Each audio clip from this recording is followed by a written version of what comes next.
लोकसभा चुनाव 2024 की सियासी तपिश बढ़ने के साथ ही उत्तर प्रदेश में बीजेपी और सुभाषपा प्रमुख ओम प्रकाश राजभर के रिश्तों पर जमी बर्फ पिघलने लगी है।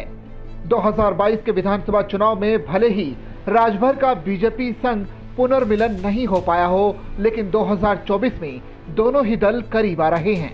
ओम प्रकाश राजभर ने सीएम योगी आदित्यनाथ से मुलाकात के बाद स्पष्ट संकेत मिल रहे हैं कि बीजेपी सुभाषपा फिर से आपस में हाथ मिला सकते हैं।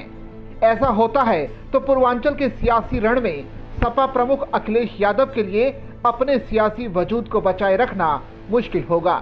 बीजेपी 2024 के लोकसभा चुनाव के मद्देनजर यूपी में कोई कोर कसर नहीं छोड़ना चाहती। बीजेपी ने यूपी की कुल 80 लोकसभा सीटों में से 75 प्लस सीटें जीतने का टारगेट तय कर रखा है, जिसे हर हाल में हासिल करने के लिए बीजेपी अभी से सियासी समीकरण को दुरुस्त करने में जुटी है। एक तरफ बीजेपी अपने मंत्रियों को जमीनी स्तर पर काम करने का जिम्मा दे रखा है, तो वह दूसरी तरफ सीएम योगी से लेकर डिप्टी सीएम तक सूबे का ताबड़तोड़ दौरा कर रहे हैं। वहीं सपा से नाता तोड़ने के बाद ओम प्रकाश राजभर यूपी में एक मजबूत सहारा तलाश रहे हैं। ऐसे में राजभर को बीजेपी के साथ जाने में फिलहाल फायदा दिख रहा है, क्योंकि सपा से रिश्ते बिगड़ चुके हैं और बसपा उनके लिए अपना दरवाजा नहीं खोल रही। बीजेपी को भी पूर्वांचल में अपने सियासी आधार को मजबूत बनाए रखने के लिए ओम प्रकाश राजभर का साथ चाहिए।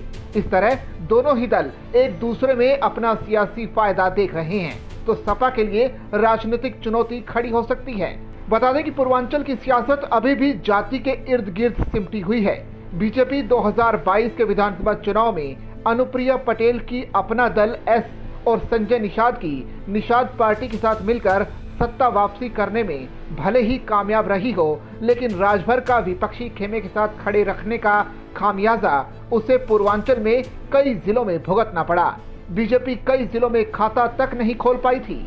इसके अलावा पूर्वांचल में 2014 में जीती हुई कई लोकसभा सीटें बीजेपी ने 2019 में गंवा दी थी, जिसे अब दोबारा से हासिल करने की जद्दोजहद कर रही है।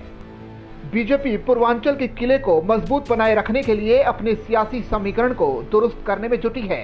निषाद पार्टी और अपना दल एस के साथ साथ ओम प्रकाश राजभर की सुभाषपा भी बीजेपी के साथ हाथ मिला लेती है, तो अखिलेश के लिए पूर्वांचल में अपने सियासी वजूद को बचाए रखना मुश्किल होगा, क्योंकि बसपा 2024 को लेकर अपने पत्ते नहीं खोल रही और दूसरे जातीय आधार वाले दल बीजेपी के साथ है।